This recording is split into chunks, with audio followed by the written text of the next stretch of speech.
What's up, vapors? Thanks for checking out Daily Vape TV. My name is Nick, and it's Fresh Build Friday. That's right, it's that time of the week again where we get you ready for the weekend with a brand new coil build. So I'm sure a lot of you guys also subscribe to Grim Green's YouTube channel, and if you do, then you probably watched his Bro Trip 8 video where him and Dwayne went to Atlanta, and there they decided to berate me about doing the recoil build video all wrong. I actually installed the lead going over the top into the positive terminal and the lead going underneath the bottom in the negative, which of course it should be obvious to any recoil owner out there that the taller posts should have the lead going over the top going into them. So with that, this is the Recoil Redo. We're going to do a brand new build on the Recoil RDA. Pretty excited about this one, so let's go ahead, grab our wire, our tools, our wick, our addy, our juice, all that good stuff. Let's go down to the close-up view and build it up.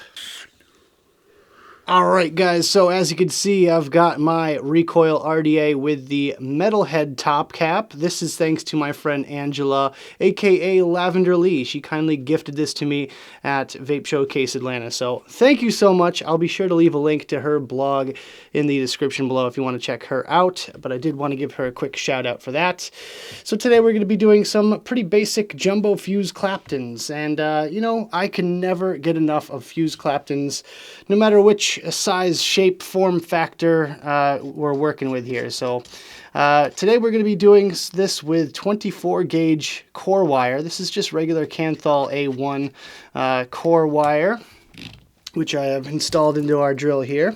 And the outer wire is going to be this Nichrome 80 Mad Rabbit wire. So there we go. So first thing we're going to do is just straighten this wire out. I've got about 1.5 feet, maybe, yeah, about 2 feet of this stuff. So we're just going to straighten it out real quick.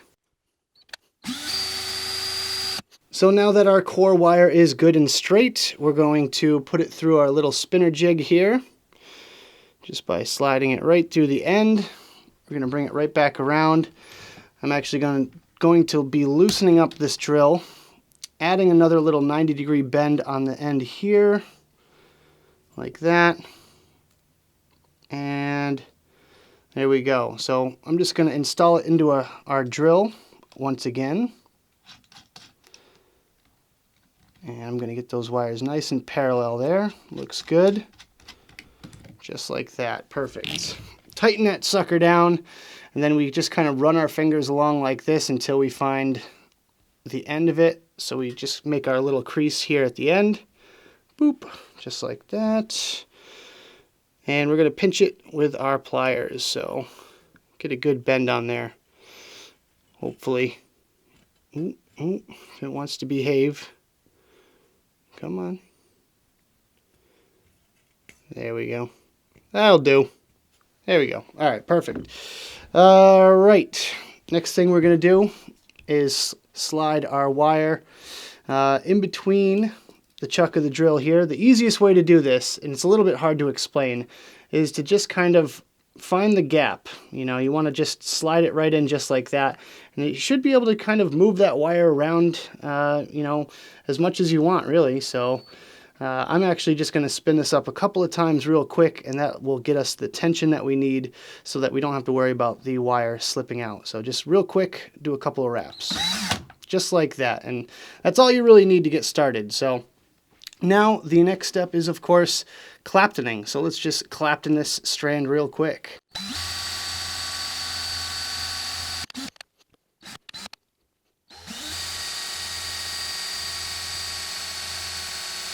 So I managed to get a couple pretty decent strands here, and yeah, let's get to wrapping these coils. So I'm just going to back off the camera, and we're starting with our 3mm bit, like I normally do on the old coil jig. Nothing fancy, nothing special, nothing new. And yeah, let's just go ahead and start wrapping these coils. Yeah, I think I'm just going to leave it outside of the little hole in the jig because I don't want to get it stuck in there. This stuff is pretty big. I think this is pretty chunky wire, so I think I'm just going to be able to wrap these coils no problem just like this. Yeah, I think we're doing a pretty decent job here. I think we'll make it work. And one more wrap here. And we're in business. Just get that coil wrapped all the way around the outside there. So it's facing me once again. And there we go. Looks pretty good. So let's go ahead and wrap another one.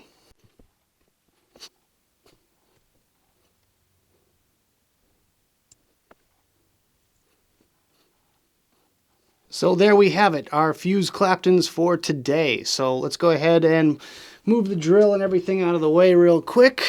Now, the thing I did wrong was I installed the lower lead into the upper post hole. So, duh, I mean, that was my bad, and I'm probably never going to hear the end of that, but in any case, today we're going to do it the right way, the way it was intended to be built. So, the upper leads, the leads going over the top here, are supposed to go in the outer terminals. So that's what we're going to do. So we're going to stagger the positives by using the far away post hole here.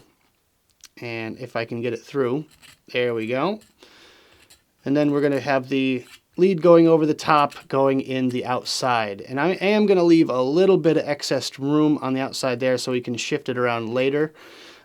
Something like that. That should be good. Hopefully you guys can see that. Just a little bit of excess room towards the outside here so that we can go back in later and then shift those coils more towards the center. What I am going to do right now is tighten down the outer lead like so. There we go. Oop. And you want it good and tight. And we're going to snip off our excess. Just like that. I am going to just leave this lead long. I'm just going to kind of fold it over for right now, because I want to get everything a little bit more situated before I decide on how long I need that lead to be. So we're going to just install our other coil here real quick. Oop, jeez. Flathead screws, man. I don't know. I think, Nick, if you're watching this, maybe throw some Phillips heads in there. Maybe some hex screws. I don't know. Just saying. Hashtag just saying. But, yeah. So we got our positive and negative lead going in now. Good, good, good. Again, just leaving a little bit of room. Just a little bit. Just like that. Perfect. And then we're going to tighten down that outer screw. Good and tight. Just like that. Really crank it on there. With the 24 gauge cores, you can really abuse them a lot more than, 26 or 28. Big chunky old wire like that, I don't really feel bad for, giving it some tough love. So there we go. So that's what we got so far. Now what I want to do is take our bit out from our jig and just kind of push those wires towards the center. So we're just going to kind of try to force it to get a little bit more centered. Hopefully, you know what? This might work a little bit better if we do it this way. So yeah, just like that. Just kind of force it over towards the center a little bit more. Obviously our positive is going to be kind of all over the place at this point, but I just want to get these coils just a little bit better centered before I lock them into place. Just like that. Now I left the positive leads undone or untightened because I wanted to make sure that I was going to have plenty of lead space, and it looks like we are good to go here. So I'm just going to tighten them down now. I feel like it's an appropriate time to tighten them down. Just like that. Good and tight. And this one here. There we go. All right, that sucker's in there. Now we can just trim off the excess wire.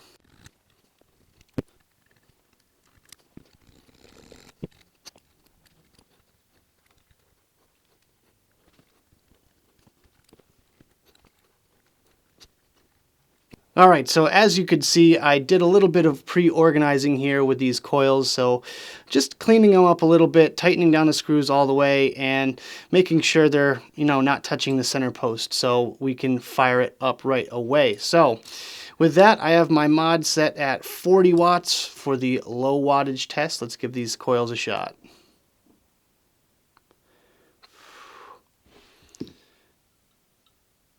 So barely any heat on there right now, as you can see there. They're not even really glowing or anything like that. Just kind of testing out the resistance, making sure everything's good to go, and making sure everything's tight too, because you want these coils sitting as close together as possible. And just going to kind of brush across the top, making sure everything's firing up nice and evenly. Just like that. You can start to see the heat come out now. They're getting a little bit orange. That's good. That's what we want.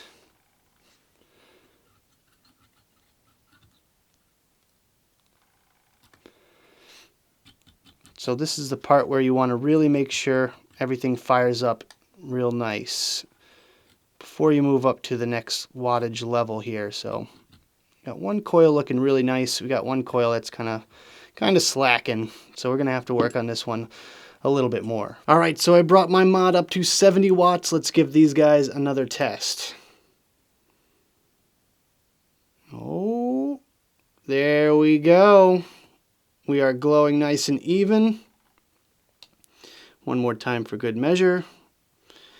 Yep, I think we are good to go here.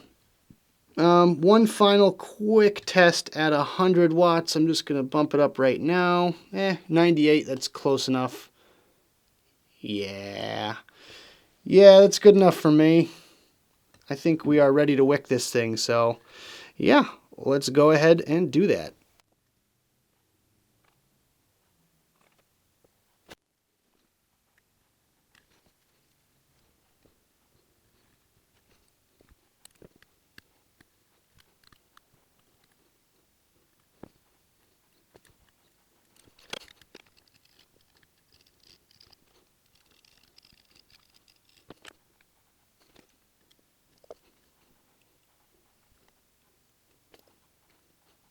All right, it's the moment of truth. Let's see some vapor.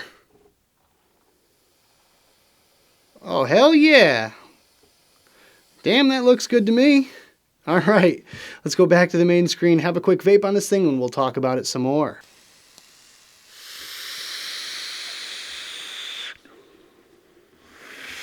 Alright guys, I hope you enjoyed the close-up section of the video. Now let's talk about the coils that we just put in this thing. So first and foremost, it came out to 0.13 ohms. I'm vaping at 100 watts at 3.6 volts. Now, I could definitely go a little bit higher with this one, probably in the area of 120 to 130 watts comfortably. However, that kind of has to do with our first category, which is of course the heat.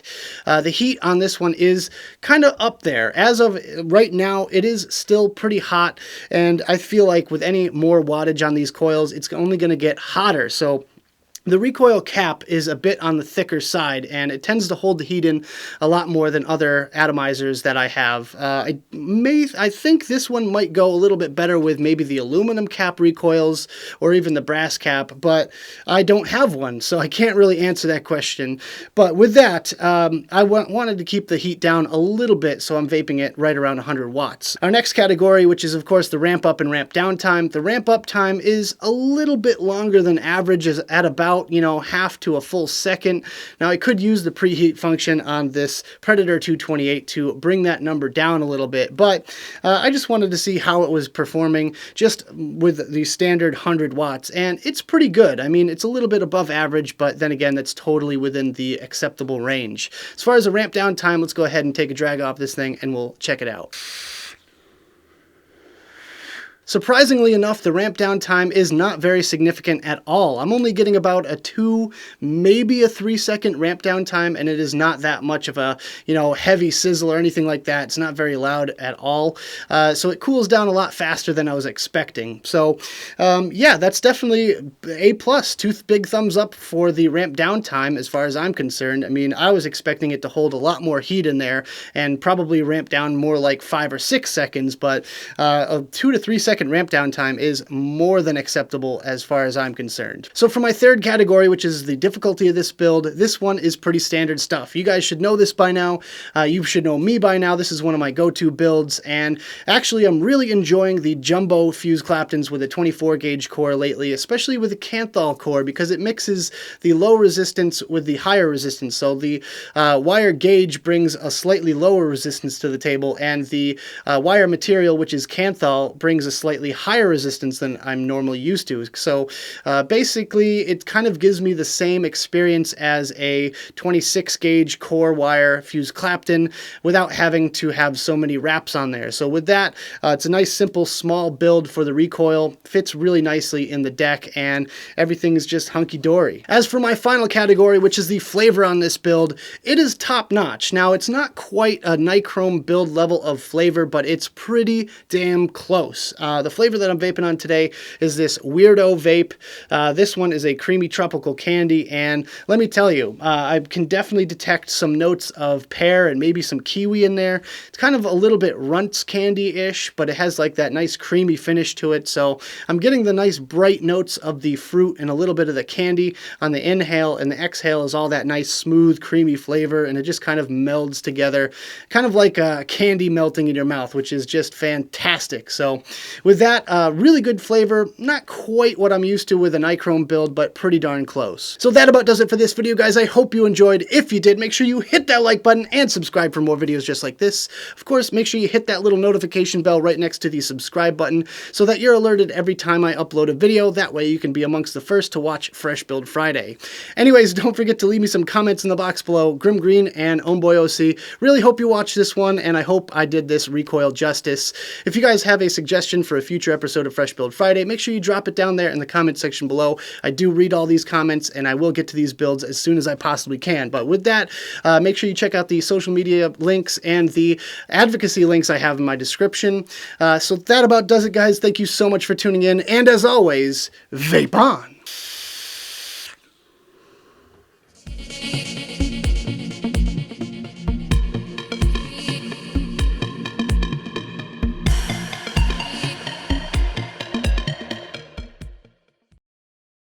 I can't believe my frickin' chair broke.